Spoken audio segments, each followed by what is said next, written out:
UPPCS के आप सभी अभ्यर्थियों का देवप्रयाग में स्वागत है, डीपीआईएस में स्वागत है मित्रों।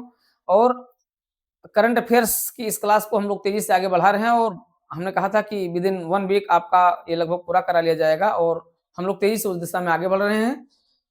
आप देख रहे हैं कि अब हम लोग संक्षिप्तकी के बाद अब हम लोग विस्तृत समसामयिकी पर आ गए हैं, जिसको तेजी से जल्दी से पूरा कर लिया जाएगा। तो आइए आज की क्लास को आप रिवीजन जरूर कीजिए, इस पूरी क्लास को बहुत बेहतरीन तरीके से। इसको हम इस रूप में बता रहे हैं कि जहां से एमसीक्यू, जहां से क्वेश्चन पूछा जा सकता है, तो क्वेश्चन फॉर्म में भी हम इसको एक्सप्लेन कर रहे हैं क्या क्या प्रश्न यहाँ पर पूछा जा सकता है।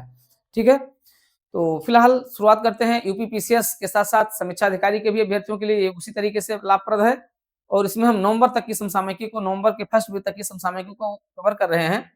आइए देखते हैं।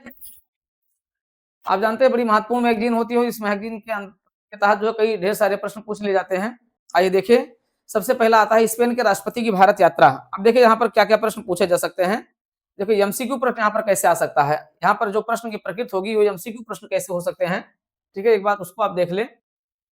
प्रश्न है आपका स्पेन के राष्ट्रपति की भारत यात्रा। यहाँ पर प्रश्न क्या बन सकता है, प्रश्न यहाँ पर यह बन सकता है कि अक्टूबर माह में, यह हो सकता है कि देखिए प्रश्न क्या बन सकता है, एमसीक्यू यहाँ पर क्या बनेगा कि अक्टूबर माह में जो यूपीपीसीएस का जो तरीका है, अक्टूबर माह में स्पेन के राष्ट्रपति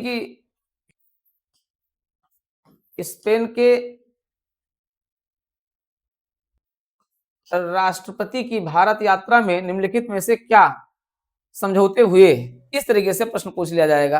अब देखिए स्पेन के राष्ट्रपति पेड्रो सांचेज, पहले तो आप ये देखिए कि स्पेन के राष्ट्रपति कौन है, पेड्रो सांचेज हैं। ठीक है, अब स्पेन के राष्ट्रपति पेड्रो सांचेज एक उच्च स्तरीय प्रतिनिधिमंडल के साथ 28 से 29 अक्टूबर यानी 2 दिवसीय भारत यात्रा पर रहे। यात्रा के इस क्रम में प्रधानमंत्री मोदी और स्पेन राष्ट्रपति के बीच 28 अक्टूबर को गुजरात के बड़ोदरा में प्रतिनिधिमंडल स्तर की वार्ता हुई। वार्ता से नेताओं ने बड़ोदरा में एक टाटा एयरक्राफ्ट कॉम्प्लेक्स का उद्घाटन किया। तो पहला पॉइंट तो ये हो गया, कौन सा कथन सही है, तो पहला तो यही हो गया कि दोनों के बीच वार्ता कहां हुई, दोनों के बीच वार्ता कहां हुई, बड़ोदरा में हुई, बड़ोदरा में हुई। पहला, बड़ोदरा में टाटा एयरक्राफ्ट कॉम्प्लेक्स का उद्घाटन किया, टाटा एयरक्राफ्ट कॉम्प्लेक्स का उद्घाटन किया, उसके बाद सांचेज ने मुंबई का दौरा किया, जहां उन्होंने प्रमुख उद्योगपतियों, व्यापारिक नेताओं, सांस्कृतिक हस्तियों और फिल्म उद्योग के प्रतिनिधियों से वार्ता की। ठीक है, तो ये हो गया। अब देखिए, अब यहां पर मान लिया तीसरा ये बन जाए बड़ोदरा से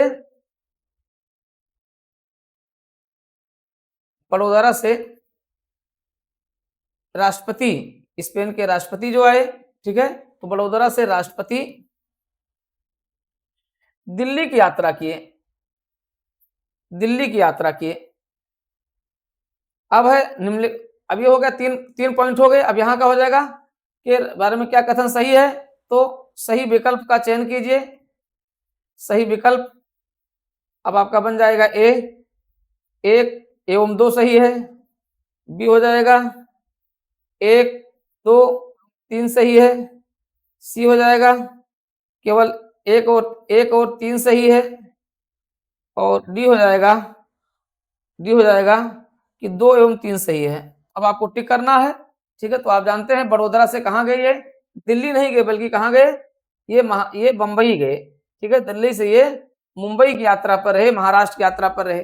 ठीक है, अब मुंबई गए तो ये विकल्प आपका क्या हो गया, गलत हो गया। और आपका विकल्प क्या सही होगा, ए और 2 सही है। तो आपका आंसर ये हो गया। तो इस तरीके से देखिए, ऐसे जब पढ़िए तो यहाँ पर आपको ऐसे प्रश्न बनाने होंगे। तो ये बिल्कुल समझ लीजिए कि लास्ट क्वेश्चन है, मतलब जो आपके पेपर में जो आएगा वो अक्टूबर के लास्ट में और नवंबर के फर्स्ट वीक में आएगा। तो अगर यहाँ से अगर कोई प्रश्न आता है तो इस तरीके से प्रश्न बन सकता है।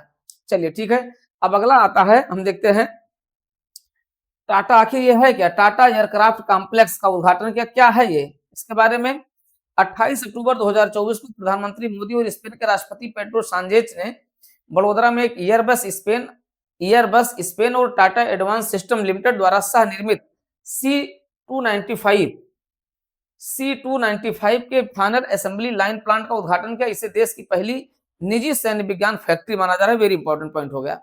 ठीक है, तो देश की पहली निजी सैन्य विज्ञान फैक्ट्री का उद्घाटन कहाँ किया गया? गुजरात के बड़ोदरा में किया गया। एक प्रश्न यहाँ पर यह भी बन गया। ठीक है, कि देश की पहली निजी सैन्य विज्ञान फैक्ट्री का उद्घाटन कहाँ किया गया? ये उद्घाटन गुजरात के बड़ोदरा में किया गया। ठीक है, नाम क्या है इसका? टाटा एयरक्राफ्ट कॉम्प्लेक्स है। ठीक है, किसके बीच किया गया? ईयरबस स्पेन और टाटा एडवांस सिस्टम लिमिटेड का ये क्या है? एक ज्वाइंट वेंचर है। ठीक है, तो दोनों निजी क्षेत्र के वेंचर हैं और निजी क्षेत्र के वेंचर का एक तरीके से उनके सहयोग से किया जा रहा है। तो C295 क्या है? C295 सैन्य परिवहन विमानों की खरीद भारत ने एयरबस से की है। ठीक है, भारत ने क्या किया है? क्लियर हो गया ये सारी चीजें। तो यहां से प्रश्न ये भी बन जाएगा, उस तरीके से प्रश्न बन जाएगा। तो MCQ भी यहां से बन जा रहा है। ठीक है, अब देखिए आगे।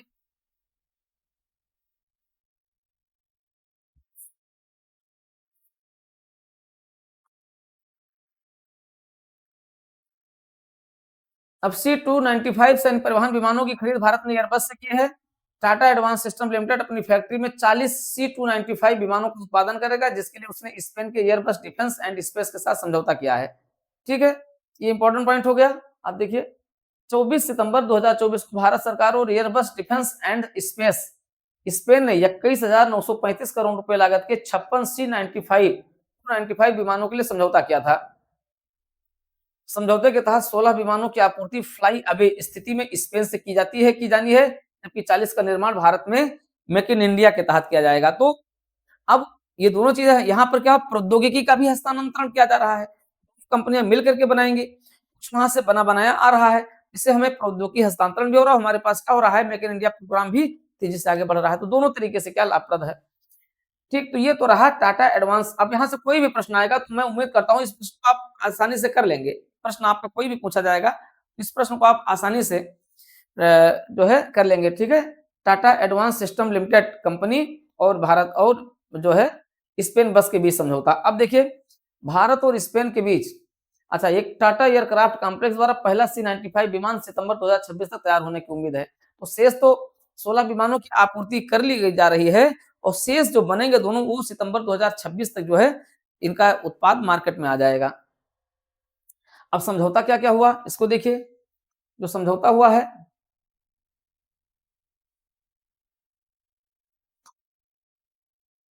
भारत और स्पेन के बीच समझौता क्या क्या हुआ? भारत और स्पेन के बीच 28 अक्टूबर को बड़ोदरा में बुनियादी ढांचे, रेल परिवहन, पर्यटन, संस्कृत सहित कई क्षेत्रों में अहम समझौते हुए। वेरी इंपॉर्टेंट हो गया। प्रधानमंत्री नरेंद्र मोदी और स्पेन के राष्ट्रपति पेड्रो साnchez द्विपक्षीय बैठक के दौरान MOU पर हस्ताक्षर किए। MOU जानते हैं आप, मेमोरेंडम ऑफ अंडरस्टैंडिंग। द्विपक्षीय वार्ता के दौरान दोनों नेताओं ने यूक्रेन और पश्चिम एशिया स्थिति पर भी चर्चा की। शहरी और क्षेत्रीय रेलवे प्रणालियों के साथ साथ लंबी दूरी के यात्री और माल ढुलाई नेटवर्क के लिए बुनियादी ढांचे, स्टेशनों, रेलवे सुविधाओं और उपकरणों की योजना, डिजाइन, विकास, कमीशनिंग और संचालन में सहयोग के लिए भी दोनों देशों के बीच समझौता हुआ। दोनों पक्षों की बैठक में निर्णय लिया गया कि स्पेन बेंगलुरु में, very important point, very important, यहाँ पर फिर एक MCQ बन गया। एक MCQ आपका फिर यहाँ पर बन गया।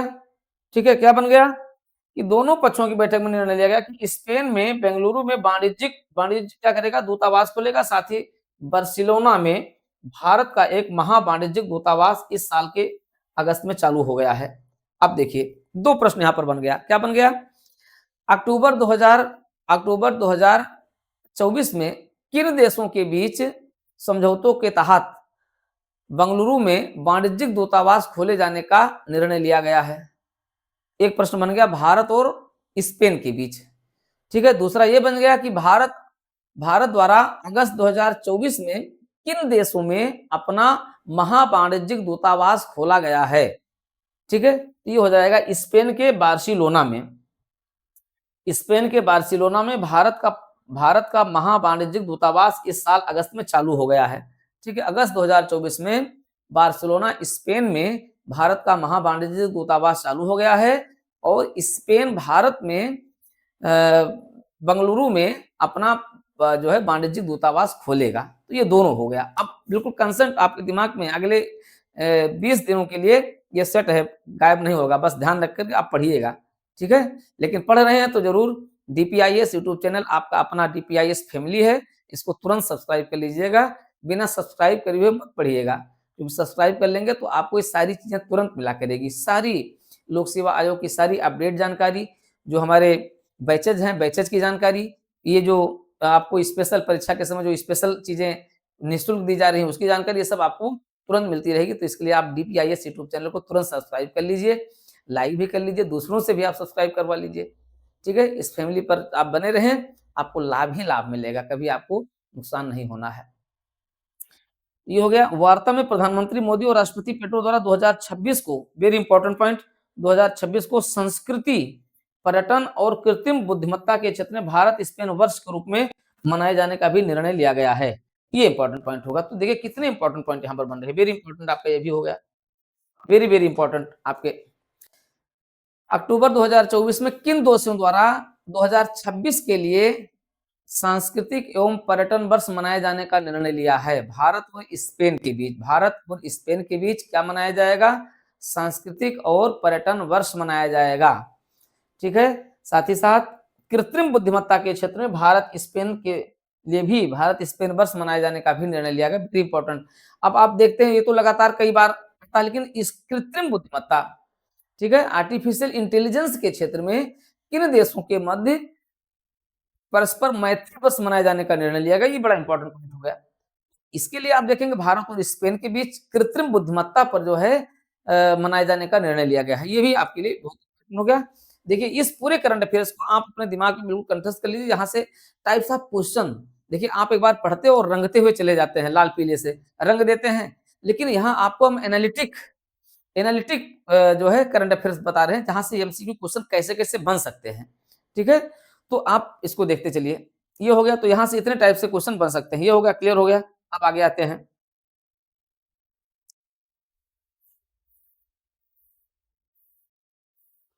ठीक है, भारत और स्पेन के बीच 2023 में द्विपक्षीय व्यापार 10 अरब डॉलर लगभग पहुंच गया है। इसमें भारत का 7.5 अरब डॉलर का निर्यात है और 2.5 अरब डॉलर का आयात शामिल है। देखिए वेरी इंपॉर्टेंट पॉइंट जो यूपीपीसीएस 2023 में पूछा गया था, निम्नलिखित में से किस देश के साथ भारत का व्यापार आधिक्य है? ठीक है, किस देश के साथ भारत सरप्लस की स्थिति में? तो अमेरिका के साथ सरप्लस की स्थिति में है, साथ ही साथ स्पेन के साथ भी भारत क्या है, भारत का जो निर्यात है अधिक है, आयात कम है, यानी भारत सरप्लस की स्थिति में, आधिक्य की स्थिति में है। ठीक है, आइए देखिए अब कितना है, 10 अरब डॉलर का व्यापार है, जिसमें 7.5 अरब डॉलर का निर्यात होता है और 2.5 अरब डॉलर का आयात होता है। तो हम क्या है, सरप्लस की स्थिति में, आधिक्यता की स्थिति में है। स्पेन भारत में 16वां बड़ा निवेशक है। स्पेन की 230 से अधिक कंपनियां भारत में कार्यरत हैं, वहीं भारत की 80 कंपनियां स्पेन में निवेश कर रही हैं। तो भारत भी क्या है, स्पेन में एक निवेशकर्ता देश है, जहां भारत की 80 कंपनियां स्पेन में निवेश करें और वहां के लगभग 250 से 300 कंपनियां भारत में निवेश कर रही हैं। तो ये कुल मिलाकर के क्या है, तेजी से दोनों के बीच व्यापारिक समझौता बढ़ा है और दोनों ही देश क्या है, एक मित्र देश के रूप में अंतर्राष्ट्रीय मंचों पर एक दूसरे का सहयोग कर रहे हैं। ठीक है, तो भारत और स्पेन के बीच ये है रिश्ते और इस पर बनने वाले एमसीक्यू क्वेश्चन है जो आपने देख लिया यूपीपीसीएस के लिए रामबाण। चलिए आगे आते हैं। जर्मन चांसलर ओलाफ स्कोल्ज की भारत यात्रा।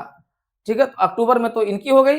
ठीक है, अब अक्टूबर में देखिए, अक्टूबर में कभी कभी ये भी प्रश्न निम्नलिखित में से किन किन देशों के राष्ट्राध्यक्षों ने भारत में अक्टूबर महीने में अपनी विदेश यात्राएं की? उसमें भी नाम दिया रहेगा, इस तरीके से दिया रहेगा, वैसे भी आप देख सकते हैं। चलिए आइए देखते हैं। जर्मन चांसलर ओलाफ स्कोल्ज की भारत यात्रा, आइए देखते हैं क्या हुआ इसमें, इस यात्रा में। तो जर्मन चांसलर ओलाफ स्कोल्ज ने 7वें अंतर सरकारी परामर्श में 7वें अंतर सरकारी परामर्श आईसीजी और जर्मन बिजनेस के 18वें एशिया प्रशांत सम्मेलन 2024 में हिस्सा लेने के लिए 24 से 26 अक्टूबर 2024 तक भारत की यात्रा की। ठीक है, तो किस यात्रा के लिए? 18वां एशिया प्रशांत सम्मेलन कहाँ आयोजित किया गया? 18वां, एक प्रश्न यही बन गया। 18वां एशिया प्रशांत सम्मेलन भारत में नई दिल्ली में आयोजित किया गया। अब 25 अक्टूबर को दिल्ली स्थित हैदराबाद हाउस में प्रधानमंत्री मोदी और जर्मन चांसलर के बीच द्विपक्षीय वार्ता संपन्न हुई। इस दौरान भारत जर्मनी अंतर सरकारी परामर्श के 7वें दौर की वार्ता हुई, जिसके बाद भारत और जर्मनी ने 18 समझौतों तथा दस्तावेजों पर हस्ताक्षर किए। इसमें आपराधिक मामलों में कानूनी सहायता, संधि, खुफिया जानकारी का आदान प्रदान, पारस्परिक सुरक्षा आदि शामिल है। ठीक है, तो ये इंपॉर्टेंट पॉइंट हो गया। भारत और जर्मन चांसलर के बीच वार्ता कहाँ हुई? हैदराबाद हाउस में हुई। ठीक है, हैदराबाद हाउस में इस वार्ता के दौरान 18 समझौते पर हस्ताक्षर किए गए, जिसमें आपराधिक मामलों पर सहमति है, खुफिया जानकारी है, ठीक है, पारस्परिक सुरक्षा आदि शामिल है। ठीक है, अब अगला पॉइंट देखिए।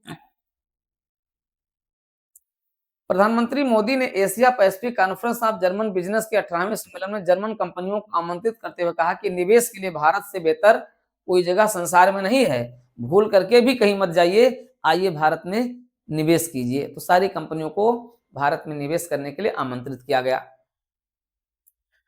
यह सम्मेलन 12 वर्षों के अंतराल के बाद 25 अक्टूबर को आयोजित किया गया है। मोदी स्कोल्ज की बैठक में जिन मुद्दों पर सहमति बनी वह इस प्रकार हैं। ठीक है, मोदी स्कोल्ज बैठक, तो आप देखिए क्या हुआ इस बैठक में। जर्मनी ने भारतीयों के लिए वीजा की संख्या 20,000 से बढ़ाकर 90,000 करने की घोषणा की, बहुत बड़ी बात है। ठीक है, मोदी और जर्मन चांसलर, जर्मन भी हमारा क्या है, एक मित्र देश है, एक स्ट्रेटेजिक पार्टनर है हमारा, एक ट्रेडिंग पार्टनर है। और ऐसी स्थिति में हम देखते हैं कि दोनों के मध्य जो समझौता हो, उसमें सबसे बड़ा समझौता क्या हुआ कि हम अपने जो इसके लिए वीजा की संख्या है वो 20,000 प्रतिवर्ष होती थी, अब प्रतिवर्ष वीजा की संख्या बढ़ा करके 90,000 कर दी जाएगी। पहला समझौता हुआ। भारत और जर्मनी एआई, आर्टिफिशियल इंटेलिजेंस और सेमीकंडक्टर के क्षेत्र में सहयोग बढ़ाने पर सहमत हो गए हैं। आप जानते हैं कि भविष्य क्या, ये दोनों क्या है, भविष्य क्या है। आर्टिफिशियल इंटेलिजेंस वर्तमान और भविष्य के साथ, सेमीकंडक्टर और आर्टिफिशियल इंटेलिजेंस ये सब क्या है, ये सब भविष्य की प्रौद्योगिकियों के साथ ही आगे बढ़े। तो दोनों के देश के मध्य समझौते पर किस पर सहमति हुई? सेमीकंडक्टर पर, ग्रीन हाइड्रोजन पर, हरित हाइड्रोजन पर, ये भी भविष्य का ईंधन है, वर्तमान और भविष्य का ईंधन है। साथ ही साथ आर्टिफिशियल इंटेलिजेंस पर, अंतरिक्ष प्रौद्योगिकी पर दोनों देशों के बीच सहयोग किया गया। 25 वर्ष में द्विपक्षीय साझेदारी को नई ऊंचाइयों पर ले जाने का भी समझौता हुआ।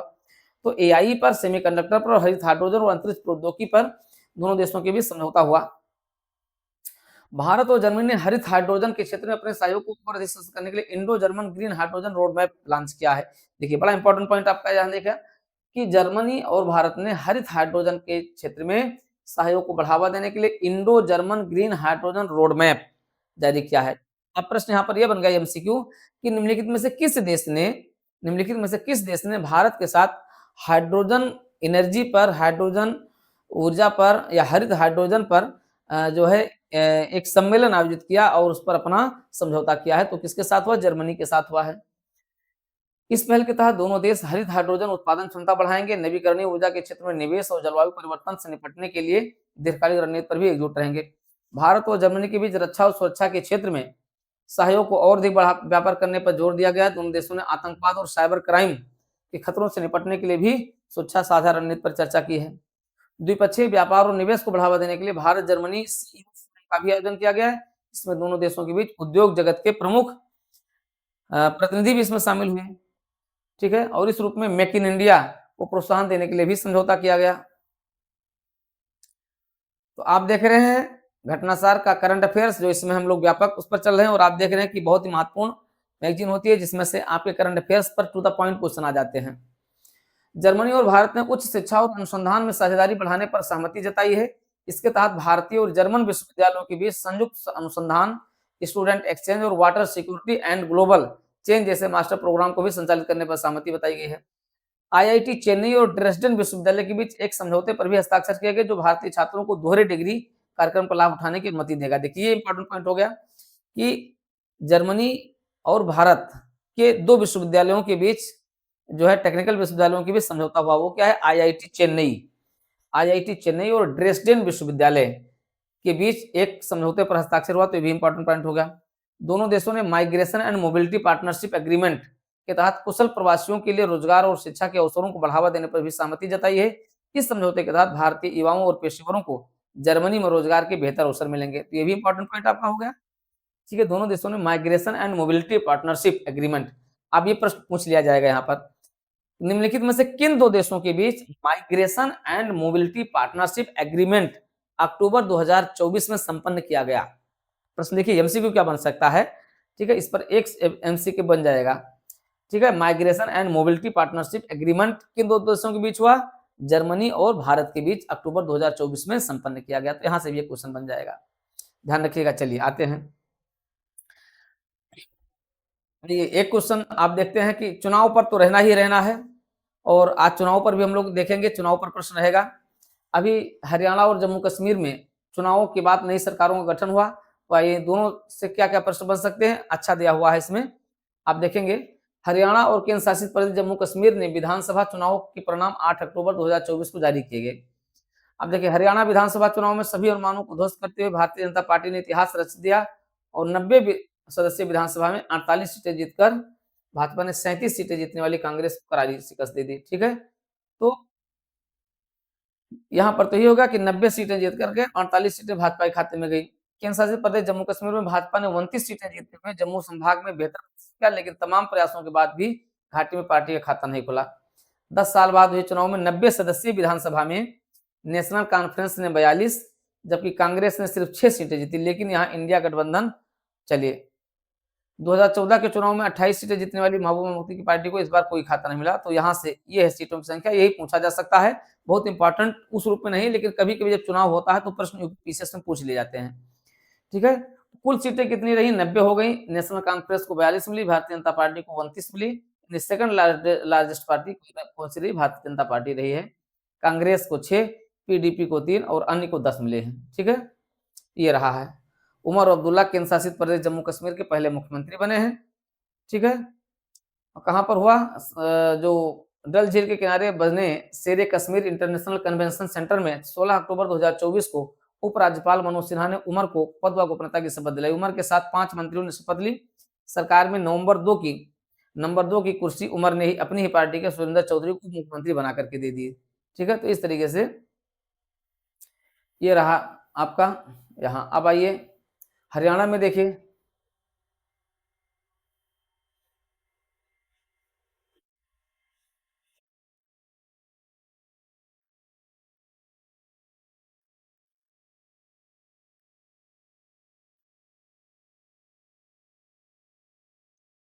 चलिए उमर अब्दुल्ला इससे पूर्व 2009 से 2015 तक पूर्ण राज्य जम्मू कश्मीर के मुख्यमंत्री रहे हैं।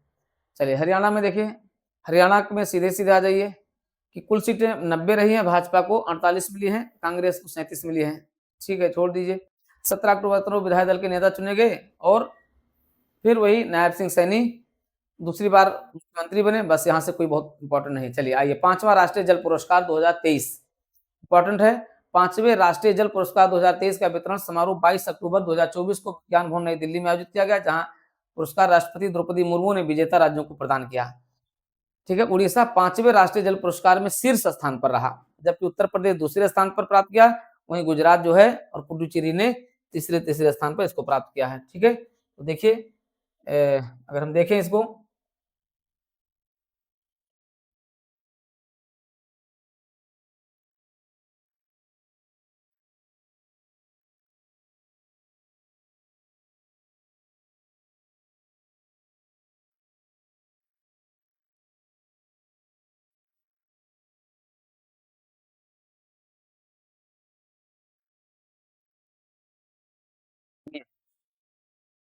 अब यहाँ पर अगर हम देखें तो इस पुरस्कार में जो राष्ट्रीय जल पुरस्कार है, इसमें क्रम क्या है?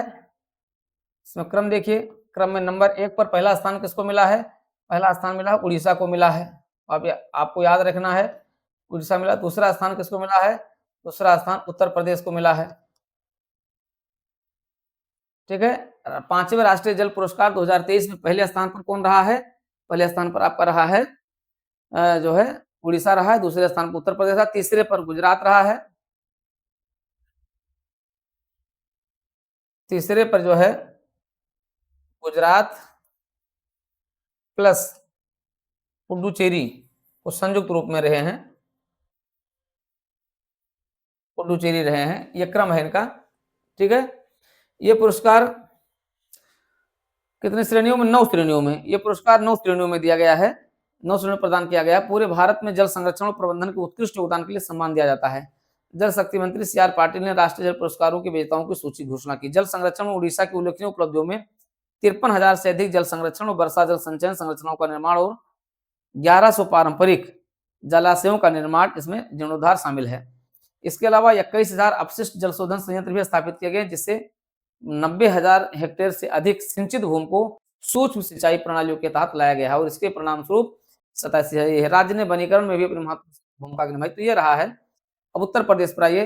जल शक्ति मंत्रालय के अनुसार दूसरे नंबर पर उत्तर प्रदेश की जल जीवन मिशन तथा उसके प्रयासों की प्रशंसा की गई है। ठीक है, तो उत्तर प्रदेश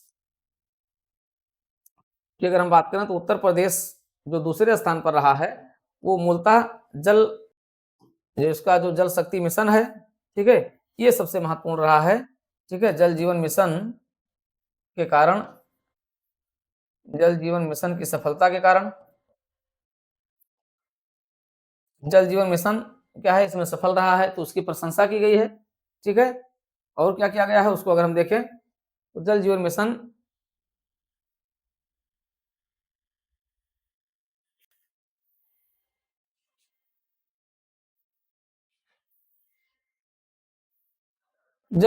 के तहत क्या किया गया है?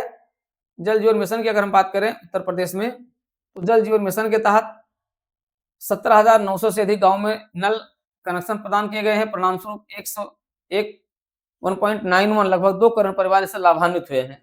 ठीक है, जल शक्ति मंत्रालय के अनुसार उत्तर प्रदेश ने अपशिष्ट जल प्रबंधन में भी प्रगति की। गंगा नदी में प्रदूषण कम करने के लिए 4100 एमएलडी की संयुक्त क्षमता वाले 133 मल शोधन संयंत्र स्थापित किए गए। जल प्रबंधन और संरक्षण में असाधारण प्रयासों को प्रेरित करने के लिए विभिन्न क्षेत्रों में सर्वश्रेष्ठ जिला पुरस्कार भी प्रदान किए गए। अब देखिए जिला पुरस्कार में तो ये तो हो गया राज्य का क्रम हो गया, ये तो हो गया राज्यों का क्रम हो गया। अब आते जिला पुरस्कार भी इसमें प्रदान किए गए हैं। जिला पुरस्कार में देखिए जिला पुरस्कार में सर्वश्रेष्ठ राज्य श्रेणी, सर्वश्रेष्ठ जिला कहां का रहा है? साउथ जोन विशाखापट्टनम आंध्र प्रदेश का रहा है। नॉर्थ ईस्ट धलाई त्रिपुरा का रहा है। नॉर्थ जोन संयुक्त विजेता उत्तर प्रदेश, बांदा गंदरबल जम्मू कश्मीर, ये इंपॉर्टेंट है। बांदा, उत्तर प्रदेश का बांदा जिला, उत्तर प्रदेश के बांदा जिले को इसमें, ठीक है, जो है नॉर्थ जोन में संयुक्त विजेता बनाया गया है। बांदा और गंदरबल जम्मू कश्मीर 2 जिले हैं। पश्चिमी जोन में इंदौर है, पूर्वी जोन में बालनागिरी उड़ीसा है। सर्वश्रेष्ठ ग्राम पंचायतों को देखिए, सर्वश्रेष्ठ ग्राम पंचायतों में उत्तर प्रदेश की कोई ग्राम पंचायत और शहरी पंचायत नहीं है।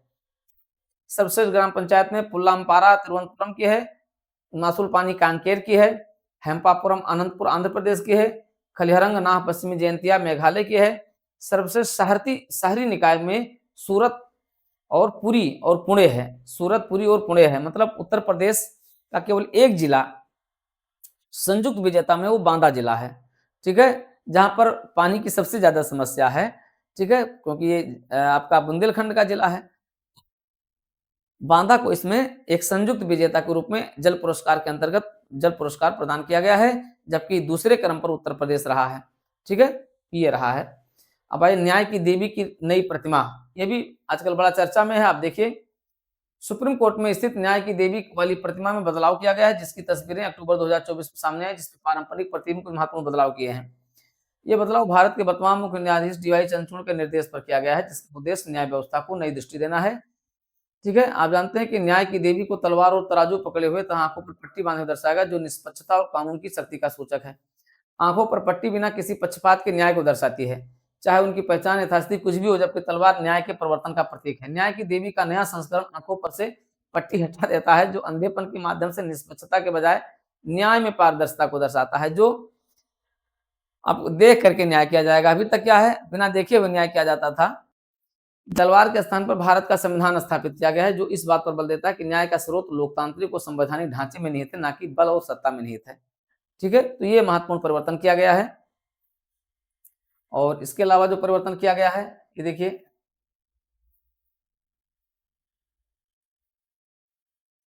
आंखों पर से पट्टी हटाने से दृश्यता और निष्पक्षता पर प्रकाश पड़ता है, जिसका अर्थ है कि न्याय अधिक जागरूक और क्षमतापूर्ण होगा। तलवार के स्थान पर संविधान को स्थापित करने का अर्थ है कि भारतीय न्याय कानून के स्थान पर शासन पर आधारित है, जैसा कि देश के कानून दस्तावेज में थी। अपना डिजाइन और अपने से दूर जाने का एक सचेत प्रयास भी है, जो लंबे समय से भारत की न्याय प्रणाली से जुड़ा रहा है। ये भारत की स्वतंत्र पहचान और न्याय के प्रति उसके अद्वितीय दृष्टिकोण को प्रतिबिंबित करता है, जो भारतीय संविधान के सिद्धांतों में निहित है। न्याय की देवी, जिन्हें जस्टिया के नाम से भी जाना जाता है, का संबंध यूनान की प्राचीन संस्कृति से है। जस्टिया निष्पक्षता का प्रतीक है और उनके नाम पर ही जस्टिस शब्द का जन्म हुआ है। ठीक है, तो ये हो गया आपका न्याय की देवी, जो परंपरागत यूनान की जस्टिया देवी के रूप में जानी जाती है। न्याय जहां से जन्म लिया है, न्याय की आधुनिक संकल्पना जो यूनान से आई हुई है, तो अब उनके आंख से पट्टी हटा दी गई है और हाथ में तलवार के स्थान पर संविधान दे दिया गया। ये दो महत्वपूर्ण परिवर्तन किया गया है। चलिए, महाराष्ट्र ने देसी गाय को राज्यमाता गोमाता घोषित किया है। महाराष्ट्र सरकार ने वैदिक काल से देसी गायों के महत्व को देखते हुए 31 अक्टूबर 2024 को उन्हें राज्यमाता गोमाता घोषित कर दिया है। बहुत अच्छा कदम है ये, इस दिशा में किया गया प्रयास महत्वपूर्ण है। वर्ष 2019 की जनगणना के गायों की गणना के अनुसार राज्य में 46,13,632 देसी गायें हैं, जो पिछली गणना की तुलना में 20% कम हो गई हैं। चलिए, देश में इंटरनेट उपभोक्ताओं की संख्या बढ़कर के 96.96 करोड़ हो गई है। तो लगभग 1 अरब 1 अरब लोग, लगभग 1 अरब लोग भारत में जो है इंटरनेट का प्रयोग कर रहे हैं। तो 1 अरब कर रहे हैं, 1 अरब 40 करोड़ जनसंख्या है। 40 करोड़ को आप छोड़ दीजिए, थोड़ा-सा बुजुर्ग और बच्चों को छोड़ दिए, तो लगभग सभी लोग भारत में क्या है, इंटरनेट के से कनेक्शन से जुड़े हुए हैं। ट्राई द्वारा 9 अक्टूबर 2024 को India telecom services performance indicator जारी किया गया, जिसके अनुसार भारत में इंटरनेट ग्राहकों की संख्या बढ़ करके 96.96 करोड़ पहुंच गई है। ठीक है, कुल 96.96 करोड़ ग्राहकों ने 4.20 करोड़ लोग वायर के जरिए इंटरनेट का प्रयोग करते हैं, जबकि वायरलेस इंटरनेट सब्सक्राइबर की संख्या 92 करोड़ हो गई। रिपोर्ट के अनुसार अप्रैल जून तिमाही में इनकी संख्या लगातार बढ़ी है। तो ठीक, बहुत इंपॉर्टेंट नहीं है फिलहाल। ठीक है, बहुत इंपॉर्टेंट नहीं है आपकी परीक्षा के दृष्टिकोण से। चलिए, मालदीव के राष्ट्रपति की भारत यात्रा, ये इंपॉर्टेंट है आपके लिए, बहुत इंपॉर्टेंट है। मालदीव जो कि एक भारत का विश्वस्त पड़ोसी पार्टनर रहा है, लेकिन हाल के वर्षों में बड़ा चर्चा में है और उसे भारत की जो विदेश नीति है, भारत की विदेश नीति को लोग असफल विदेश नीति के रूप में भी जानते रहे हैं, क्योंकि इससे कुछ ना कुछ प्रभाव पड़ा है। हालांकि वहां सत्ता परिवर्तन हुआ और सत्ता परिवर्तन में भारत समर्थित जो सरकार थी, भारत समर्थित सरकार जो है वहां से हट गई है और भारत विरोधी सरकार वहां पर आ गई है, जिसने आते ही भारत के प्रति एक कड़ा रुख अपनाया था। लेकिन भारत के महाशक्ति के स्वरूप को देखते हुए उन्होंने क्या किया, अपने उसमें बदलाव किया, अपनी नीतियों में बदलाव किया है। तो मालदीव के राष्ट्रपति कौन है? डॉक्टर मोहम्मद मुइज्जू हैं। एक तो यही प्रश्न होगा, बड़ा सरल अगर पूछा जाता है तो आपका एक प्रश्न तो यही हो जाएगा कि मालदीव में हो सत्ता परिवर्तन में वहां नए राष्ट्रपति बने हैं, नए राष्ट्रपति बने मोहम्मद मुइज्जू बने हैं। ठीक है, 6 से 10 अक्टूबर तक ये भारत की राजकीय यात्रा पर रहे। मोहम्मद मुइज्जू मालदीव फर्स्ट की नीति का पालन करते हुए उनका देश भारत के साथ अपने दीर्घकालिक और भरोसेमंद संबंधों को प्राथमिकता देना जरूरी है, ऐसा उन्होंने कहा है। ठीक है, इस दौरान भारत ने अपने पड़ोसी प्रथम नीति और सागर दृष्टिकोण के तहत मालदीव को समर्थन देने की अपनी प्रतिबद्धता की पुष्टि की है। भारत ने मालदीव के वित्त पोषण आवश्यकताओं को पूरा करने के लिए 100 मिलियन अमेरिकी डॉलर मूल्य का ट्रेजरी बिल प्रदान किया है। ठीक है, अभी कुछ दिन पहले श्रीलंका को दिया गया था, अब जो है इनको दिया गया है जो है। ठीक है, तो मालदीव जब कष्ट में पड़ा है, भारत उसका जो है विश्वस्त पड़ोसी के रूप में उसकी सहायता किया है, लेकिन ये है जो कभी मानते नहीं है। तो कितना दिया गया है? 100 मिलियन अमेरिकी डॉलर मूल्य का ट्रेजरी बिल दिया गया है। दोनों देशों ने व्यापक आर्थिक और समुद्री सुरक्षा साझेदारी को दृष्टिकोण को अपनाने पर सहमत हुए। भारत और मालदीव ग्रेटर माले कनेक्टिविटी परियोजना को समय से पूरा करने पर भी सहमत हुए हैं। भारत और मालदीव ग्रेटर माले कनेक्टिविटी परियोजना को समय पर पूरा करने पर सहमत हुए हैं। साथ ही थिलाकुची और गिरावारू द्वीपों को जोड़ने के लिए व्यवहार्यता अध्ययन के लिए सहमति व्यक्त किए हैं। ठीक है, ये इंपॉर्टेंट पॉइंट है, आप देखिए।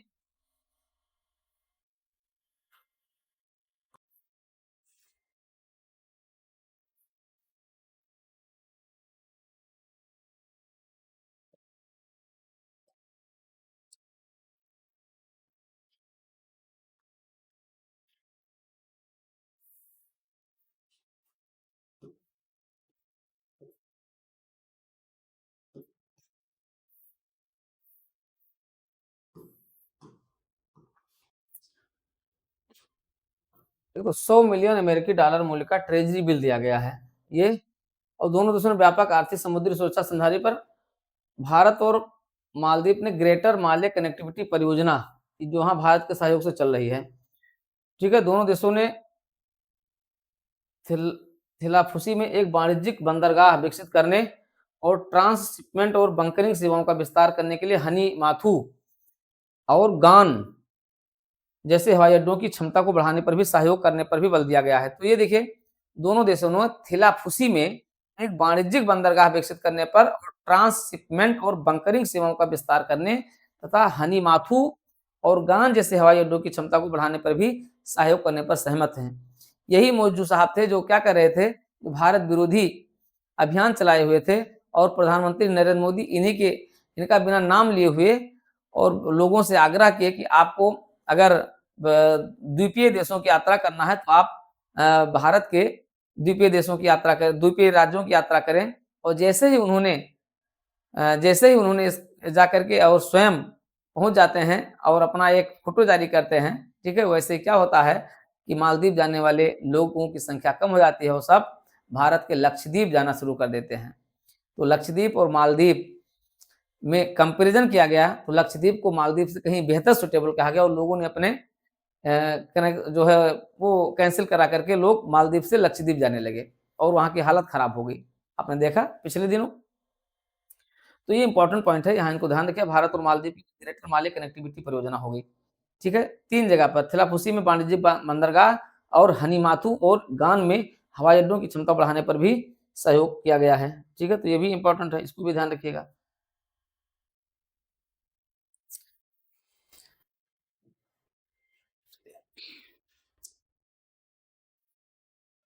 भारत और मालदीव ने रिश्तों की बेहतर की दिशा में कदम बढ़ाते हुए 7 अक्टूबर 2024 को करेंसी स्वैप डील एग्रीमेंट किया है, ठीक है। ये भी बहुत इंपॉर्टेंट है, समझ लीजिए, ये भी आपका बहुत इंपॉर्टेंट है। करेंसी स्वैप डील एग्रीमेंट किया गया है किस देश के साथ? मालदीव के साथ किया गया, जिसमें भारत अपनी करेंसी अब जो है रुपए में वहां पर सब कुछ हो सकेगा, व्यापार भी हो सकेगा और वहां पर उसका जो है परिवर्तन भी कर सकते हैं। यहाँ तक कि अपनी जो यूपीआई है उसको भी हम दे रहे हैं, ये सारी चीजें हैं। तो 5 समझौतों पर हस्ताक्षर किया गया। मालदीव के लिहाज से मुद्रा अदला बदली का यह समझौता काफी महत्वपूर्ण है, इससे मालदीव को विदेशी मुद्रा भंडार से जुड़े मुद्दों से निपटने में मदद मिलेगी, ठीक है। ये है इनका। आइए आगे चलते हैं।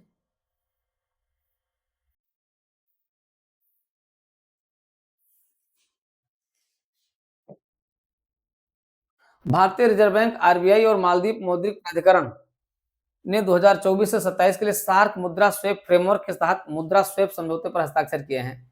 इस समझौते से मालदीव को अमेरिकी डॉलर यूरो स्विफ्ट विंडो के तहत 400 मिलियन डॉलर तक तथा भारतीय रुपया स्विफ्ट विंडो के तहत 30 बिलियन रुपए तक की राशि प्राप्त करने की अनुमति मिल गई है।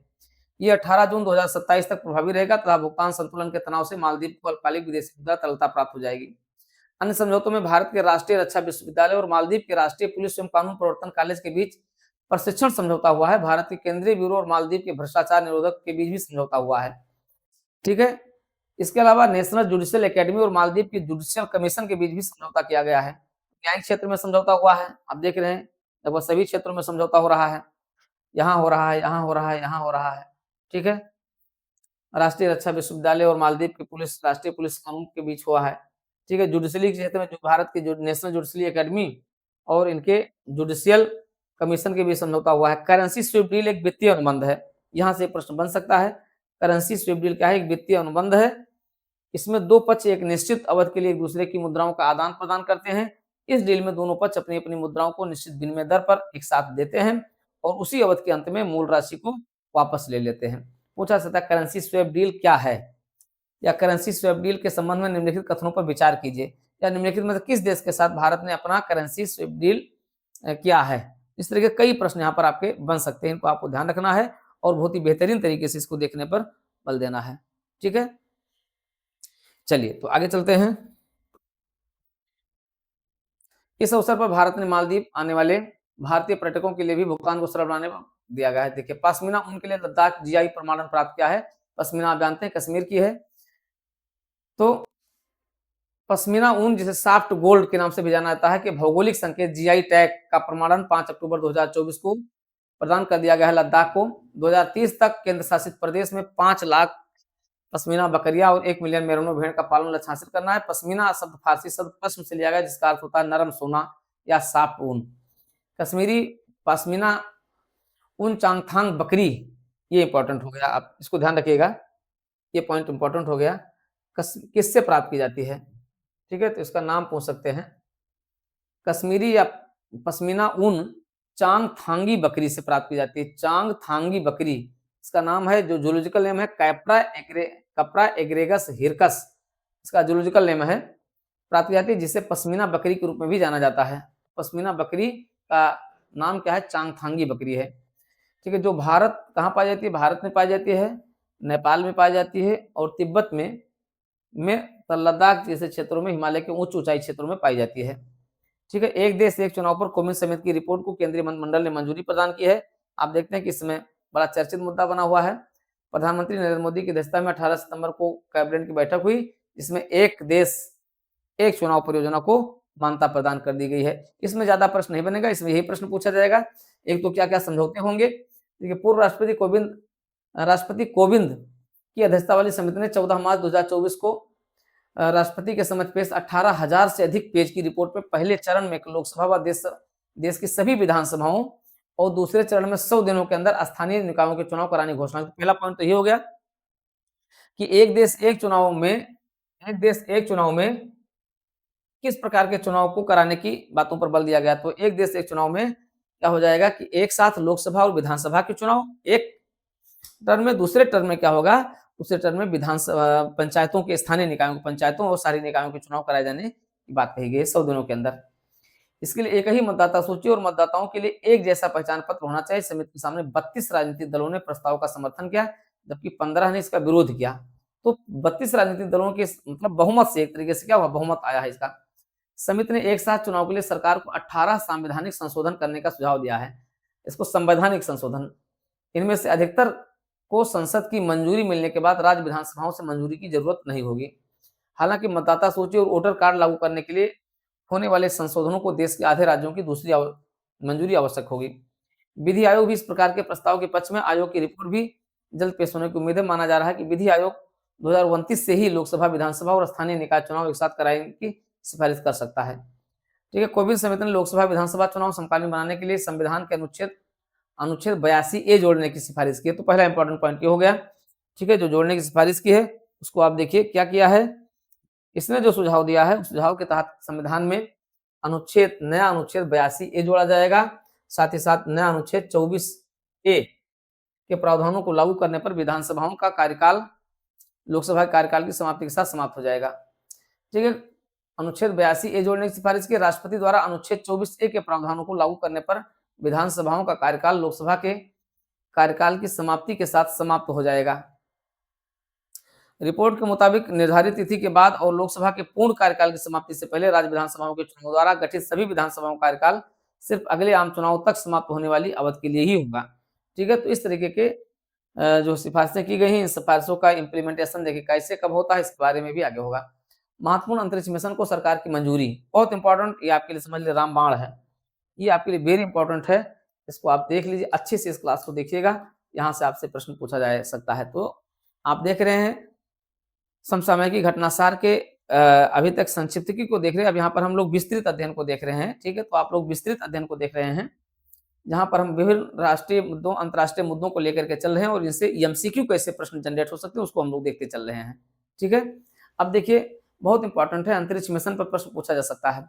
18 सितंबर 2024 को प्रधानमंत्री की अध्यक्षता में हुई कैबिनेट की बैठक में सरकार ने इसरो के निम्नलिखित प्रस्तावित अंतरिक्ष मिशनों को मंजूरी प्रदान की। Number 1, Chandrayaan 4 mission. Chandrayaan 4 mission कब तक? 2040 तक भारतीय अंतरिक्ष यात्रियों को चंद्रमा पर उतारने के लिए। तो ये पहला एमसीक्यू क्वेश्चन आपका यहाँ पर बन गया। एमसीक्यू यहाँ पर बन गया, क्या बन गया प्रश्न कि चंद्रयान 4 मिशन के लॉन्च करने की समय सीमा निर्धारित की गई है 2040 तक। दूसरा बन गया कि भारत चंद्रमा पर अपने मानवयुक्त जो सैटेलाइट है उसको भेजने की योजना कब से कर रहा है, अंतरिक्ष यात्रियों को चंद्रमा पर उतारने की योजना कब लॉन्च करने के लिए है। ठीक है, तो ये भी 2040 तक है। 2040 तक भारतीय अंतरिक्ष यात्रियों को चंद्रमा पर उतारने और पृथ्वी पर उन्हें सुरक्षित वापस लेने के लिए महत्वाकांक्षी मिशन चंद्रयान 4 लाया जा रहा है। चंद्रयान 4 किससे संबंधित है? चंद्रयान 4 2040 तक भारत को अपने चंद्रमा पर अंतरिक्ष यात्रियों को उतारने और वापस लाए जाने के अभियान से संबंधित है। पहला पॉइंट ये हो गया। इसके लिए 12,104 करोड़ रुपए की लागत वाले मिशन की जिम्मेदारी इसरो को सौंपी गई है। 2104 करोड़ की लागत में अंतरिक्ष यान का निर्माण होगा। LBM 3 के 2 लॉन्च वाहन मिशन होंगे। ठीक है, देखिए इसमें क्या क्या प्रोविजन प्रस्ताव क्या क्या है। 2104 करोड़ रुपए की लागत में अंतरिक्ष यान का निर्माण होगा। LBM 3 के 2 लॉन्च वाहन होंगे। बाह्य गगन अंतरिक्ष नेटवर्क का समर्थन होगा। डिजाइन सत्यापन वगैरह किया जाएगा। ठीक है, गगन फॉलो ऑन 2035 तक भारतीय अंतरिक्ष स्टेशन और पृथ्वी के सबसे करीबी ग्रह शुक्र के अध्ययन के लिए 1236 करोड़ रुपए के खर्च से वीनस ऑर्बिट मिशन को भी कैबिनेट ने मंजूरी दी है। इसमें 824 करोड़ रुपए अंतरिक्ष यान पर खर्च होंगे। इस मिशन को मार्च 2028 तक पूरा करने का लक्ष्य है। देखिए, अब देखिए यहाँ पर जो प्रश्न बन रहे हैं उनको देखिए। यहाँ पर जो प्रश्न बन रहा है वो ये हो रहा है। तो ये तो आपने देख लिया कि गगन फॉलो ऑन 2035 तक भारत अंतरिक्ष स्टेशन और पृथ्वी के सबसे करीबी शुक्र ग्रह के अध्ययन के लिए 1236 करोड़ रुपए के खर्च से वीनस ऑर्बिट मिशन। ठीक है, अब यहां देखिएगा दोनों अलग अलग है। 3 मिशन हो गया। ठीक है, 3 मिशन। अब गगन फॉलो ऑन 2035 ये नाम है। गगन फॉलो ऑन 2035 तक, ठीक है, भारतीय अंतरिक्ष स्टेशन स्थापित किया जाएगा और पृथ्वी के सबसे करीबी ग्रह शुक्र के अध्ययन के लिए 1236 करोड़ रुपए के खर्च से वीनस ऑर्बिट मिशन को भी मंजूरी दी गई है। ठीक है, इस मिशन को पूरा कब तक किया जाएगा? 2028 तक पूरा करने का लक्ष्य है। ठीक है, 2028 तक भारतीय अंतरिक्ष स्टेशन की पहली इकाई बेस 1 के निर्माण को मंजूरी दे दी गई है। ठीक है, तो भारत दिसंबर 2028 तक क्या पूरा करेगा? अपना पहला, ठीक है, अंतरिक्ष स्टेशन बेस 1 को पूरा करेगा। तो ये जो है 2028 तक, मार्च 2028 तक और दिसंबर 2028 तक ये दोनों लक्ष्य निर्धारित किए गए हैं। इनको ध्यान रखिएगा। ठीक है, 2000 शुक्र ग्रह के अध्ययन के लिए 2000 गगन फॉलो ऑन 2035 को जो है भारतीय अंतरिक्ष स्टेशन और पृथ्वी के सबसे दोनों जो है वीनस ऑर्बिट मिशन दोनों को कैबिनेट द्वारा मंजूरी कर दी गई। तो दोनों इंपॉर्टेंट है। गगन फॉलो ऑन 2035, ठीक है, ये इंपॉर्टेंट है। 3 पॉइंट यहाँ पर आप इंपॉर्टेंट है। वीनस ऑर्बिट मिशन हो गया, मिशन चंद्र मिशन 2004 हो, ठीक है, चंद्र मिशन 4 हो गया। ठीक है, और आपका गगन फॉलो ऑन 2035 हो गया। ये सब आपके लिए इंपॉर्टेंट है। यहाँ से प्रश्न 100% पूछे जाने की उम्मीद आपके यूपी पीसीएस 2024 में है। ठीक है, यूपी पीसीएस 2024 में यहाँ से प्रीलिम्स में प्रश्न पूछे जाने की पूरी संभावना है, इसलिए इसको ध्यान रखिएगा। यहाँ से एमसीक्यू जो है बन सकते हैं। एमसीक्यू इस तरीके से बनेंगे, बिल्कुल सीधे सीधे क्वेश्चन यहाँ से पूछा जा सकता है, इनको ध्यान रखना है आपको।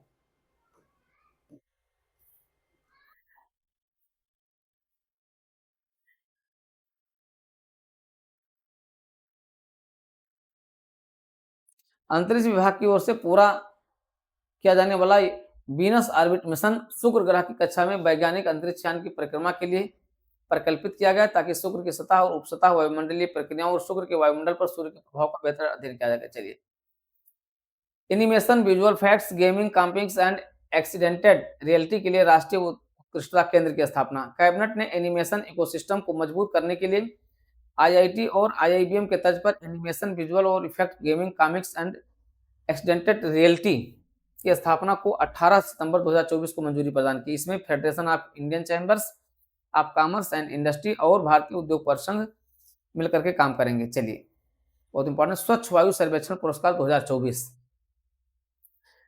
चलिए, इस समय बड़ा चर्चा में है। आप देख रहे हैं कि दिल्ली में की स्थिति की बनी हुई, पूरे देश भर में इसमें वायु प्रदूषण की स्थितियां जो है खतरनाक है। इसके संबंध में है स्वच्छ वायु सर्वेक्षण पुरस्कार 2024।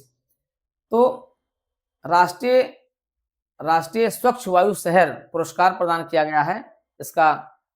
ठीक है, जयपुर में नीले आसमान के लिए स्वच्छ वायु के अंतर्राष्ट्रीय दिवस 7 सितंबर 2024 को उपलक्ष्य में आयोजित एक राष्ट्रीय कार्यशाला के हिस्से के रूप में आयोजित इस कार्यक्रम में विभिन्न भारतीय शहरों द्वारा अपनी वायु गुणवत्ता सुधार करने के लिए उल्लेखनीय प्रगति को प्रदर्शित किया गया। तो कहाँ आयोजित किया गया ये? जयपुर में आयोजित किया गया। ठीक है, नीले आसमान के लिए स्वच्छ वायु की अंतर्राष्ट्रीय दिवस आयोजित किया गया जयपुर में 7 सितंबर 2024 को आयोजित किया गया, जिसमें विभिन्न राज्यों को पुरस्कारों को प्रदान किया गया। इन पुरस्कारों को जनसंख्या के आकार के आधार पर वर्गीकृत किया गया था, जिसमें विभिन्न पैमानों पर शहरों की अनूठी चुनौती उपलब्धियों को मान्यता दी गई है। स्वच्छ वायु सर्वेक्षण पुरस्कार 2024 में जनसंख्या के आधार पर 3 श्रेणियों में सर्वश्रेष्ठ प्रदर्शन करने वाले राष्ट्रीय स्वच्छ वायु अभियान के शहरों को प्रदान किया गया। श्रेणी 1 में 10 लाख से अधिक जनसंख्या वाले जो है 3 शहर हैं, सूरत है, जबलपुर है और उत्तर प्रदेश का आगरा है। ठीक है, तो जो 3 श्रेणियां बनाई गई, 3 श्रेणियों में जो राज्यों का क्रम है उसको आप देखिए। 3 श्रेणियों में जो राज्यों का क्रम है उसको अगर आप देखते हैं, ये है क्रम। श्रेणी फर्स्ट है 10 लाख से अधिक जनसंख्या वाले में, और इसमें है आपका पहला है सूरत है, दूसरे पर जबलपुर है, तीसरे पर आगरा है। ठीक है, तो ये तीनों अगर आप देखें,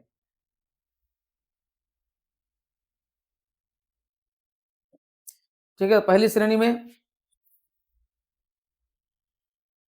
श्रेणी फर्स्ट में उत्तर प्रदेश का आगरा हो गया। ठीक है, पहले नंबर पर सूरत होगा, दूसरे पर जबलपुर होगा, तीसरे पर जो है आगरा हो गया। श्रेणी 2 में जो है 3 से 10 लाख 3 लाख से 10 लाख की जनसंख्या में देखें तो यहाँ पर फिरोजाबाद है, अमरावती है, मतलब फिरोजाबाद भी आपका यूपी का हो गया, फिरोजाबाद और झांसी हो गया, तो यूपी के 2 हो गए यहाँ पर। ठीक है, यूपी के 2 हो गए और अमरावती है और फिर झांसी है। श्रेणी 3 में 3 लाख से 1 से कम जनसंख्या वाले में रायबरेली है, ये भी यूपी का हो गया। ठीक है, यूपी के 1 केवल रायबरेली है, बाकी नलगोंडा है और नालागढ़ है। ठीक है, तो तीनों श्रेणियों में यूपी का कोई ना कोई शहर शामिल है। तीसरी श्रेणी में रायबरेली है, दूसरी श्रेणी में फिरोजाबाद और झांसी है और पहली श्रेणी में यूपी का आगरा है। नीले आसमान के स्वच्छ वायु अंतर्राष्ट्रीय दिवस के अवसर पर 9 सर्वश्रेष्ठ प्रदर्शन करने वाले एनसीएपी राष्ट्रीय स्वच्छ वायु कार्यक्रम शहरों को भी पुरस्कृत किया गया है। तो कौन कौन से पुरस्कृत किए गए ये हैं? पहली श्रेणी में सूरत और गुजरात को, दूसरी श्रेणी में जबलपुर मध्य प्रदेश को, तीसरी श्रेणी में आगरा उत्तर प्रदेश को पुरस्कृत किया गया है। ठीक है, तो ये रहा आपका। इसके बाद फिर श्रेणी 2 में फिरोजाबाद उत्तर प्रदेश को, अमरावती महाराष्ट्र को, झांसी उत्तर प्रदेश को। तीसरी श्रेणी में रायबरेली उत्तर प्रदेश को, नलगोंडा तेलंगाना को, नालागढ़ हिमाचल प्रदेश को किया गया है। चलिए, सुप्रीम कोर्ट ने नागरिकता अधिनियम की धारा 6A की संवैधानिक वैधता को बरकरार रखी है। तो केवल इतना यहाँ से पूछा सकता है कि नागरिकता अधिनियम की धारा 6A का संबंध किससे है? ठीक है, तो 6A का संबंध किससे है? ये असम में बांग्लादेश से आने वाले अप्रवासी अवैध प्रवासियों से संबंधित, बस इतना ध्यान रखिए आप। ठीक है, अवैध अप्रवासियों से संबंधित और इसकी समय सीमा क्या बना दी गई है? 25 मार्च 1971 बना दी गई, इतना ध्यान रखिएगा। 25 मार्च 1971 से पहले जो असम में आ गए थे वह असम के मूल निवासी मान लिए गए हैं। 25 मार्च 1971 के बाद जो आए हैं वो अवैध अप्रवासी, उनको वहां से पहचानना और निकालना है, बस इतना ध्यान रखिएगा बस। चलिए, यह है वैश्विक साइबर सुरक्षा सूचकांक, सितंबर 2024 में जारी वैश्विक साइबर सुरक्षा सूचकांक 2024 किया गया। इसमें भारत ने शीर्ष टियर यानी टियर 1 का दर्जा प्रदान किया गया है। यह सूचकांक अंतर्राष्ट्रीय दूरसंचार संघ ने प्रकाशित किया है। ठीक है, इसमें भारत को टियर 1 का दर्जा प्रदान किया गया है। ठीक है, टियर 1 रोल मॉडलिंग के क्षेत्र में है। तो भारत का साइबर सुरक्षा बेहतरीन प्रदर्शन है। भारत सरकार द्वारा साइबर रेजिलियंस बढ़ाने और साइबर अपराधियों के कानून के ढांचे से करता चलिए, बहुत इंपॉर्टेंट नहीं है। बायो सीएनजी प्लांट वाली भारत की पहली गौशाला। ठीक है, ग्वालियर में बायो सीएनजी प्लांट वाली भारत की पहली आधुनिक और आत्मनिर्भर लाल टिपारा गौशाला का उद्घाटन किया गया। अब ये पूछा जाता है लाल टिपारा क्या है? तो लाल टिपारा क्या है? एक बायो सीएनजी प्लांट पर आधारित गौशाला है जिसका उद्घाटन प्रधानमंत्री नरेंद्र मोदी ने गांधी जयंती पर 2 अक्टूबर को किया। ये गौशाला इंडियन ऑयल कॉर्पोरेशन के सहयोग से 2 हेक्टेयर में बायो सीएनजी प्लांट स्थापित किया गया है। इस प्लांट में 100 टन गोबर का उपयोग करके प्रतिदिन 3 टन सीएनजी और 20 टन उच्च गुणवत्ता वाली जैविक खाद का उत्पादन किया जाएगा, जिससे ग्वालियर नगर निगम को लगभग 7 करोड़ रुपए की आय होगी। इंडियन ऑयल कॉर्पोरेशन प्लांट के संचालन और रखरखाव में सहायता करेगा। तो ये है आपका लाल टिपारा। याद रखना है आपको, क्या लाल टिपारा क्या है पूछा जा सकता है, लाल टिपारा याद रखना है। इसमें भागीदार कंपनी कौन है? इंडियन ऑयल कॉर्पोरेशन है, ध्यान रखिएगा, लाल टिपारा इंडियन ऑयल कॉर्पोरेशन। इस गौशाला का विकास इंडियन ऑयल कॉर्पोरेशन के कॉर्पोरेट सोशल रिस्पांसिबिलिटी फंड से 32 करोड़ रुपए खर्च करके किया गया है। भविष्य में इसके विस्तार को भी ध्यान में रखते हुए 1 हेक्टेयर अतिरिक्त भूमि आरक्षित की गई है। गौशाला में 2000 गायों के लिए आधुनिक गौशाला बनाने के लिए सांसद के स्थानीय क्षेत्र विकास कोष से 2 करोड़ रुपए दिए गए हैं। ग्वालियर की लाल टिपारा गौशाला को ग्वालियर नगर निगम और संत समुदाय के सहयोग से 10,000 गायों की देखभाल की जा रही है। जल्द ही एक इनक्यूबेशन सेंटर भी स्थापित किया जाएगा। चलिए ये है। शहरी सुशासन सूचकांक जारी किया गया है। शहरी शासन सूचकांक 2024 जारी किया गया है। 28 सितंबर 2024 को मुंबई स्थित गैर लाभकारी संगठन प्रजा फाउंडेशन द्वारा शहरी शासन सूचकांक जारी किया गया, जिसके तहत केंद्रीय आवास शहरी मामलों के मंत्रालय के तहत, ठीक है, इस फाउंडेशन ने जो तैयार किया है, इसके तहत चलिए सीधे सीधे इसकी स्कोर पर आ जाइए। इसका स्कोर क्या है? इसके स्कोर में केरल को शीर्ष स्थान दिया गया है। 100 में से 55 समग्र स्कोर प्राप्त करके उड़ीसा दूसरे स्थान पर है, जबकि 59 अंक प्राप्त करके केरल शीर्ष स्थान पर है। ठीक है, तो नंबर 1 पर है उड़ीसा है, नंबर 1 पर केरल है, नंबर 2 पर उड़ीसा है, नंबर 3 पर महाराष्ट्र है। ठीक है, तो 5 राज्य हैं, केरल, उड़ीसा, महाराष्ट्र, छत्तीसगढ़, मध्य प्रदेश। सूचकांक में निम्न कौन है? नागालैंड है, मणिपुर है, मेघालय और पंजाब है। ठीक है, चलिए, मराठी, पाली, प्राकृत, असमिया और बंगाली को शास्त्रीय भाषा का दर्जा दिया गया है। 3 अक्टूबर 2024 को केंद्रीय मंत्रिमंडल की बैठक में मराठी को, पाली को, प्राकृत, असमिया, बंगाली, ये इंपॉर्टेंट है, इसको ध्यान रखिएगा, पूछा जा सकता है। शास्त्रीय भाषा निम्नलिखित में से किन भाषाओं को शास्त्रीय भाषा का दर्जा दिया गया है? तो आपको ध्यान रखना होगा, ये जो आपकी 5 भाषाएं हैं, ठीक है, इन 5 भाषाओं को मराठी, पाली, एमपीपी, एबी, ठीक है, ऐसे याद रखिए, एमपीपी, ए और बी, ठीक है, मराठी, पाली और प्राकृत। पाली और प्राकृत एक जैसी होती है, ऐसे याद रखिएगा, पाली और प्राकृति एक जैसी होती है, दोनों प्राकृत हैं। मराठी उधर से हो गई आपकी, इधर से आपकी असम और बंगाली हो गई। तो असम और बंगाल दोनों पड़ोसी है, पाली और प्राकृत पुरानी है और मराठी सबसे उधर, तो मराठी, पाली, प्राकृत, ये ठीक है, एमपीपीएबी किया गया है।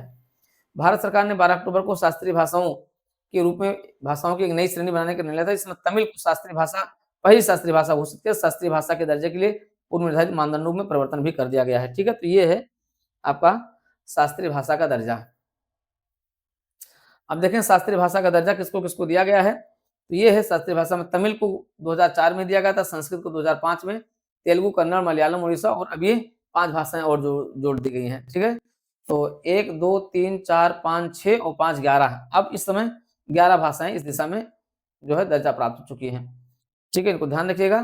तो 1, 2, 3, 4, 5 और 6 और प्लस 5 बराबर 11 भाषाएं, मतलब अक्टूबर 2024 तक कुल 11 भाषाओं को शास्त्रीय भाषाओं का दर्जा प्राप्त हो चुका है। ठीक है, चलिए, असम के 8 उत्पादों को जीआई टैग प्रदान किया गया है। अब ये असम जीआई टैग प्रदान करने वाले में चावल से बनी बियर, ये 3 किस्में हैं। अभी तक उत्पादों 33 उत्पादों को जीआई टैग प्रदान किया गया था, लेकिन अब अक्टूबर 2024 तक इन उत्पादों की संख्या बढ़ाकर के 41 कर दी गई है। जीआई टैग उत्पाद इस प्रकार है, चावल से बनी बियर की 3 किस्में, बोडो, जो ग्वारन, मैब्रा। ठीक है, बोडो, जो ग्वारन हो गई, मैब्रा ये हो गया। अगर आप देखें तो ये है इसके जो प्रोडक्ट हैं, ये है बोडो जो ग्वारन है, मैब्रा जो गडवी है, बोडो जो गिसी है। ठीक है, इसे जो है अल्कोहल की मात्रा लगभग 16.1% है। इसमें स्वागत पेय के रूप में उपयोग किया था। इसका जो भगवान शिव से उत्पन्न पेय औषधि माना जाता है। जीआई टैग प्राप्त 4 खाद्य उत्पाद हैं, बोडो नेपहम है, बोडो ओरडला है, ठीक है, बोडो वखा है, बोडो नारजी है। ये है जीआई टैग प्राप्त पारंपरिक बोडो वस्त्र हैं, बोडो ओरोनाई है, बोडोलैंड प्रादेशिक क्षेत्र असम राज्य के अंतर्गत। चलिए, ये तो आप जानते ही हैं, ये ध्यान रखना है आपको। भारत अंतर्राष्ट्रीय ऊर्जा दक्षता वर्ष, ठीक है, तो ये आप देख रहे हैं, काफी कुछ आप तेजी से देख रहे हैं। अब हम लोग अपने क्लास को यहाँ तक हम लोग पूरा कर लेंगे, तो लगभग आपकी क्लास पूरी हो गई है। और थोड़ा सा हम इसको देख लें।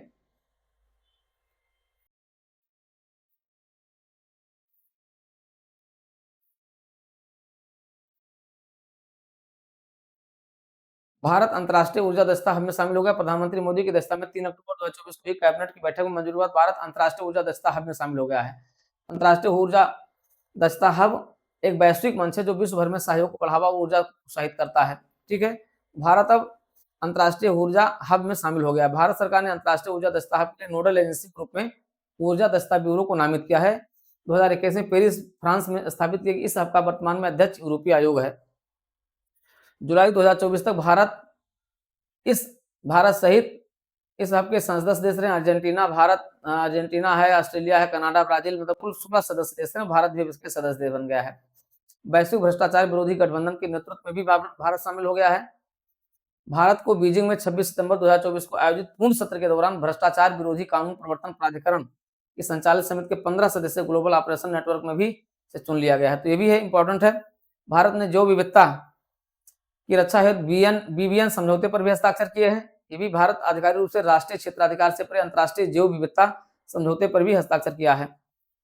ये समुद्र कानून के अंतर्गत आता है। ठीक है, तो ये भी आपका है, भारत ने समुद्री जैव विविधता की रक्षा हेतु बीबीएन समझौते पर हस्ताक्षर कर लिया, इसको ध्यान रखिएगा। ठीक है, बीबीएन समझौता भारत अमेरिका के नेतृत्व वाले खनिज सुरक्षा वित्त नेटवर्क में भी शामिल हुआ है। तो भारत भ्रष्टाचार विरोधी गठबंधन में शामिल हो गया है, खनिज सुरक्षा वित्त नेटवर्क में शामिल हो गया है, जैव विविधता की रक्षा बीबीएन समझौते के तहत हस्ताक्षर कर दिए, उसमें शामिल हो गया है। भारत औपचारिक रूप से खनिज सुरक्षा वित्त नेटवर्क में शामिल होगा, जो अमेरिका के नेतृत्व वाली पहल है। यह स्वच्छ ऊर्जा संक्रमण के लिए महत्वपूर्ण खनिजों की आपूर्ति करता है। लिथियम, कोबाल्ट, निकल, मैग्नीज, ग्रेफाइट, दुर्लभ पृथ्वी तत्व और तांबा जैसे महत्वपूर्ण खनिज तेजी से बढ़ती स्वच्छ ऊर्जा परतों के लिए आवश्यक घटक है। ठीक है, तो भारत अब इसमें भी शामिल हो गया है। भारत अंतर्राष्ट्रीय चिकित्सा उपकरण विनियामक संबंध का भी सदस्य बना है। ये भी इंपॉर्टेंट, भारत अंतर्राष्ट्रीय चिकित्सा उपकरण विनियामक का सदस्य बन गया है। ठीक है, भारत IMDRF के संबद्ध सदस्यता आवेदन की समीक्षा सितंबर 2024 में सिएटल, वाशिंगटन में की गई और IMDRF की स्थापना 2011 में की गई थी। ये वैश्विक चिकित्सा उपकरण विनियामकों का एक समूह है, जिसका उद्देश्य अंतर्राष्ट्रीय चिकित्सा उपकरण विनियामक सामंजस्य और अवसरों को अपनाने में तेजी लाना है। ठीक है, इसके सदस्यों में अमेरिका, ऑस्ट्रेलिया, कनाडा, यूरोपीय संघ, जापान और सिंगापुर और WTO के राष्ट्रीय नियामक प्राधिकरण शामिल हैं। चलिए, सर्वश्रेष्ठ पर्यटन ग्राम प्रतियोगिता 2024 के विजेता भारत सरकार के पर्यटन मंत्रालय ने 27 सितंबर 2024 को विश्व पर्यटन दिवस के अवसर पर देश के 36 गांवों को विभिन्न श्रेणियों में पर्यटन ग्राम घोषित किया है। ठीक है, तो आइए देख लिए कौन कौन से ग्राम हैं।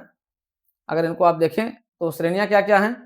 कृषि पर्यटन में कुमारोकम कोरल को दिया गया है, करदे महाराष्ट्र में, हंसली पंजाब है, सुपी उत्तराखंड, बारानार पश्चिम बंगाल है, समुदाय आधारित संगठन में चित्रकूट छत्तीसगढ़ है, मिनकाय द्वीप लक्षद्वीप है, स्यासुक मिजोरम है, देवमाली राजस्थान है, अल्पना ग्राम त्रिपुरा है। साहसिक पर्यटन में धुधमारन छत्तीसगढ़ है, मतलब कोई इस रूप में उत्तर प्रदेश का कोई गांव यहाँ पर इसमें शामिल नहीं है। ठीक है, तो बहुत इंपॉर्टेंट इस रूप में नहीं हो सकता है, क्योंकि उत्तर प्रदेश तो इसमें कहीं है ही नहीं, इसलिए हमें नहीं लगता कि यहाँ से कोई ऐसा प्रश्न पूछा जाएगा। पर्यटन मित्र और पर्यटन दीदी पहल पर्यटन मंत्रालय द्वारा भारत सरकार के सहयोग से विश्व पर्यटन दिवस पर पर्यटन मित्र और पर्यटन दीदी नाम से राष्ट्रीय पर्यटन की पहल की गई है। ठीक है, पर्यटन मित्र और पर्यटन दीदी ये क्या है, ये पर्यटन मंत्रालय द्वारा शुरू की गई एक पहल है। ठीक है, चलिए ये हो गया। भारत की पहली एयरपोर्ट इंडोर वायु गुणवत्ता निगरानी सुविधा पवना चित्रा क्या है, सीधे ही पूछा सकता है, पवना चित्रा क्या है। तो पवना चित्रा क्या है, ये तिरुवनंतपुरम अंतर्राष्ट्रीय हवाई अड्डे पर भारत की पहली एयरपोर्ट इंडोर वायु गुणवत्ता निगरानी सुविधा लाई गई पवना चित्रा। इसको हम लोग 60 क्वेश्चन में भी देख चुके हैं। पवना चित्रा का विकास CSIR NICT द्वारा किया गया है। इस सुविधा के माध्यम से एयरपोर्ट पर काम करने वाले लोगों को वायु प्रदूषण संबंधी समस्याओं से बचाया जा सकता है। चलिए, भारत का पहला ऑक्सीजन वर्ल्ड पार्क स्थापित किया गया, कहाँ स्थापित किया गया है, नागपुर हैदराबाद में, राष्ट्रीय राजमार्ग 44 पर देश का पहला oxygen world park Amrit Mahotsav park का उद्घाटन किया गया है। इसको हम लोग संक्षिप्तकी में भी इसको देख चुके हैं। ठीक है, तो ये है आपका भारत का पहला ऑक्सीजन वर्ल्ड पार्क कहाँ स्थापित किया गया है, ये किया गया है अमृत महोत्सव पार्क, ये हैदराबाद राष्ट्रीय राजमार्ग 44 पर किया गया। कहाँ किया गया है, महाराष्ट्र के नागपुर में किया गया है। इसे हरियाली जैव विविधता का नखलिस्तान भी कहा जाता है, इसे हरियाली और जैव विविधता का नखलिस्तान कहा जाता है। यहाँ से पूछा सकता है, कहता है जामथा के पास स्थित अतना हेक्टेयर में फैले सामाजिक वानिकी हेतु 2.5 हेक्टेयर इस पार्क में 8000 से ज्यादा विभिन्न प्रकार के पौधे। इसे national highway authority of India ने 14.32 करोड़ रुपए की लागत से विकसित किया है। इस पार्क को न केवल पक्षियों के लिए बल्कि नागपुर आने वाले यात्रियों के लिए भी एक इको टूरिज्म के रूप में भी विकसित किया जा रहा है। चलिए ठीक है, ये हो गया आपका, ये आपका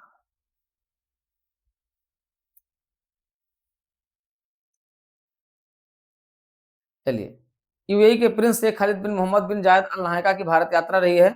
ये देखिए सितंबर महीने में कौन आए हैं, तो अक्टूबर महीने में तो आपने देख लिया है, सितंबर महीने में आए हैं जो है संयुक्त अरब अमीरात के क्राउन आए हैं प्रिंस शेख खालिद बिन मोहम्मद बिन जायद अल नहयान ने 9 से 10 सितंबर तक एक उच्च स्तरीय प्रतिनिधिमंडल के साथ भारत की आधिकारिक यात्रा की। प्रधानमंत्री नरेंद्र मोदी को अबू धाबी के युवराज शेख खालिद ने द्विपक्षीय बैठक इनके साथ की। बैठक में दोनों देशों ने समग्र रणनीतिक संबंधों पर चर्चा भी की। प्रिंस 2 दिनी दौर पर 9 सितंबर को नई दिल्ली पहुंचे थे। 10 सितंबर को प्रिंस एक बिजनेस फोरम में भी भाग लेने के लिए हिस्सा लिए। ठीक है, तो कोई बहुत इंपॉर्टेंट इसमें 4 निवेशक शामिल, दोनों देशों के 2023 में द्विपक्षीय व्यापार हुआ। क्या समझौता हुआ, ये इंपॉर्टेंट है। बारका परमाणु ऊर्जा संयंत्र के संचालन रखरखाव के लिए एमिरेट्स न्यूक्लियर एनर्जी कंपनी और nuclear power corporation of India के बीच समझौता हुआ है। ठीक है, तो भारत और यूएई के बीच जो समझौता हुआ केवल आपको उनको देखना है। समझौता क्या हुआ है, भारत और यूएई के बीच जो समझौते हुए उसमें पहला है बारकाह परमाणु ऊर्जा संयंत्र के संचालन रखरखाव का समझौता हुआ है। Abu Dhabi national oil company और इंडियन ऑयल कॉर्पोरेशन के बीच एक एलएनजी की दीर्घकालिक आपूर्ति के लिए समझौता हुआ है। ADNOC India strategic petroleum limited के बीच समझौता हुआ है। गुजरात सरकार और Abu Dhabi development holding company के बीच भी भारत में फूड पार्क विकास करने के लिए समझौता हुआ है। ऊर्जा भारत था एडीएनओसी के बीच अबू धाबी आंसोर ब्लॉक उत्पादन के लिए भी समझौता हुआ है। तो सितंबर महीने में संयुक्त अरब अमीरात के प्रिंस के साथ ही समझौता हुआ है। ठीक है, ये भारत की यात्रा पर रहे हैं। ठीक है, सुखोई एम के आईस इंजन के लिए 26,000 करोड़ रुपए का समझौता हुआ है। रक्षा मंत्रालय ने सार्वजनिक क्षेत्र की एरोस्पेस कंपनी हिंदुस्तान एरोनॉटिक्स के साथ सुखोई M3 के साथ 240 एरो इंजन की खरीद के लिए 26,000 करोड़ रुपए का समझौता किया है। ठीक है, समझौते के तहत HAL हर साल 30 हवाई इंजन की आपूर्ति करेगी और सभी 240 इंजनों की आपूर्ति 8 वर्षों में पूरी कर ली जाएगी। तो ये अपने ही देश में कंपनी के साथ जो है सुखोई के लिए किया गया है। भारत के 23वें विधि आयोग के गठन को मंजूरी इंपॉर्टेंट है। राष्ट्रपति द्रौपदी मुर्मू ने भारत के 23वें विधि आयोग के गठन को मंजूरी 1 सितंबर 2024 से 31 अगस्त 2027 तक निर्धारित किया गया है। ये इंपॉर्टेंट आपका है। ठीक है, इनको आपको ध्यान रखना है। ये ध्यान रखना है कि जो विधि आयोग होगा आपका 23वां विधि आयोग होगा, तो किस क्रम का विधि आयोग है 23वां विधि आयोग, इसका कार्यकाल क्या होगा, इसका कार्यकाल होगा 1 सितंबर 2024 31 अगस्त 2027 तक। 2 सितंबर 2024 को जारी सूचना के अनुसार 23वें विधि आयोग में एक पूर्णकालिक अध्यक्ष होंगे, 4 सदस्य और अतिरिक्त पदेन और अंशकालिक सदस्य होंगे। इस आयोग का कार्य भारतीय कानूनी प्रणाली को बेहतर बनाने के लिए कानूनी सुरक्षा की समीक्षा करना, उनको सिफारिश करना है। 22वें विधि आयोग का कार्यकाल 31 अगस्त को पूरा हो गया है। ठीक है, मार्च 2024 में 22वें विधि आयोग के तत्कालीन अध्यक्ष न्यायमूर्ति ऋतुराज अवस्थी ने भी 17 महीने के कार्यकाल के बाद इस्तीफा दे दिया था। ठीक है, तो ये रहा है, तो 23वें विधि आयोग का गठन कर दिया गया है। चलिए, तो ये आपका टाइम की एआई सूची में 15 भारतीय शामिल है। इसको हम लोग अगली क्लास में देखेंगे। ये क्लास आपकी यहाँ तक पूरी हो गई है और लगभग हमने काफी कुछ करंट अफेयर्स आपके साथ चर्चा कर दिया। लेकिन इस करंट अफेयर को पूरा करने के साथ साथ आप DPIS यूट्यूब चैनल को जरूर सब्सक्राइब कर लीजिएगा। पूरी क्लास आपको शॉर्ट वे में आपको मिलती चल रही है। पूरी क्लास 1 घंटे की, इस पूरी क्लास में इतना सब कुछ हमने जो डिस्कशन कर दिया है, MCQ आधारित डिस्कशन किया गया है। इसलिए इस क्लास पर पूरी तरह बने रहिए। देवप्रयागम परिवार में आप सभी का स्वागत है। DPIS में आप सभी का स्वागत है। बने रहिए और अपने परीक्षा को आप आगे लेकर के चलते रहिए।